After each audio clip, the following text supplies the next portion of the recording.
প্রথম প্রশ্নের উত্তরে যা বলেছি তিনি সেটা আশা করেননি। তিনি আশা করেননি যে আমি বলবো আমি আমার দেশ নিয়ে গর্বিত। ভেবেছিলেন আমি বলবো দেশ নিয়ে আমি গর্বিত না। আমি অবশ্যই আমার দেশ নিয়ে গর্বিত, আমি কোনো মিথ্যে কথা বলছি না। আমি ইন্ডিয়াকে নিয়ে গর্বিত। আর ইন্ডিয়া হচ্ছে একটা যুদ্ধক্ষেত্র। আমরা হলাম মুজাহিদ, জিহাদ, আমরা সবাই চেষ্টা করছি। আর আমার নামটা নায়েক। সংস্কৃতিতে নায়েক মানে যোদ্ধা, একজন বীর। তাহলে নামেও তো আমি একজন মুজাহিদ।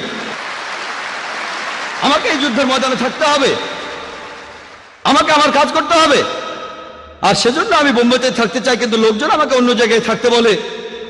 অনেক লোক আবার আমাকে অন্য কোনো দেশে থাকার পরামর্শ দেয়। আপনার জীবন তো হুমকির মুখে, কেন এই যুদ্ধের ময়দানে থাকবেন?